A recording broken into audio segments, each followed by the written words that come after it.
தமிழ்நாடு முழுவதும் இந்த மாதிரி தெருமுனை பிரச்சாரம் 20,000 இடத்துல போட்டு மக்களுக்காக என்னென்ன செஞ்சீங்க, என்னென்ன நாங்க செஞ்சோம், பிரதமர் நரேந்திர மோடி அவர்கள் என்னென்ன செஞ்சாங்க அப்படிங்கறத விளக்குறத இந்த கூட்டம்.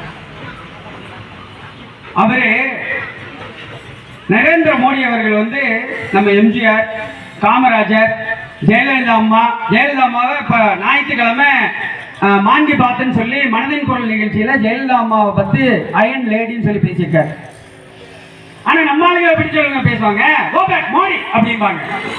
கோ பேக் மோடி, கோ பேக் மோடின்னு சொன்னீங்களே, அது உங்களுக்கு வரதுக்கு எவ்வளவு நாள் ஆச்சு? கோ பேக் ஸ்டாலின் சொன்னாங்கல்ல, இப்ப சொல்ல போறாங்க ஒட்டுமொத்தமா கோ பேக் ஸ்டாலின் சொல்லி. தமிழ்நாடு போராடும். ஆமா, தமிழ்நாடு உங்களை முதல்வரா வச்சிருந்தா தமிழ்நாடு போராடத்தான் செய்யும்.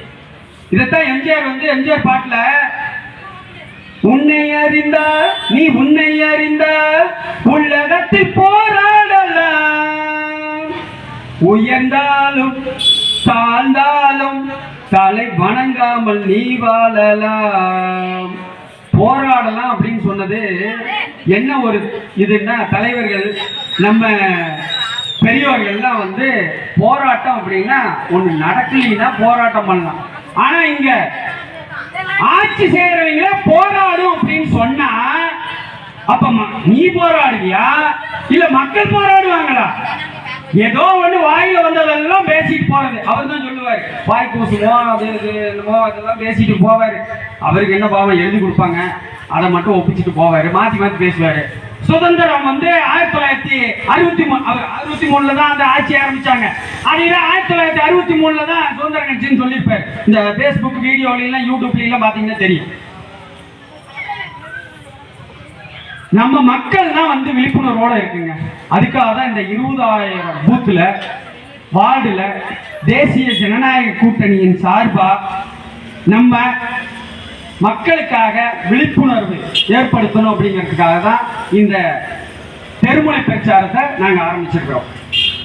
இது மட்டும் இல்ல, நம்ம மக்கள் அனைவரும், நம்ம பெண்மணிகள், நம்ம பாட்டி, நம்ம அம்மா, அவங்க எல்லாம் வந்து வீட்டுல 100 நாள் வேலை வாய்ப்பு திட்டம் சொல்லி போயிட்டு இருந்திருப்பாங்க. உங்களுக்கு நல்லாவே தெரியும் அந்த 100 நாள் வேலை வாய்ப்பு திட்டத்தை என்னென்ன கதி பண்ணாங்க. ஆனா 2021 நீ இந்த ஆட்சிக்கு வருவதற்கு முன்னாடி 150 நாள் நான் பண்றேன் அப்படின்னு சொன்னீங்க, செஞ்சியா? அந்த பணத்தையும் பாதிதாப்பா கொடுக்குறீங்க.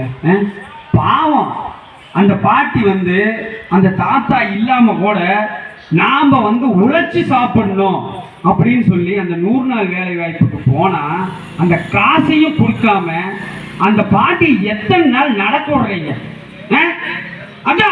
அதான் வந்து ஸ்டாலின் வந்து என்ன சொல்றாரு, தமிழ்நாடு போராடும், மக்கள் போராடும்.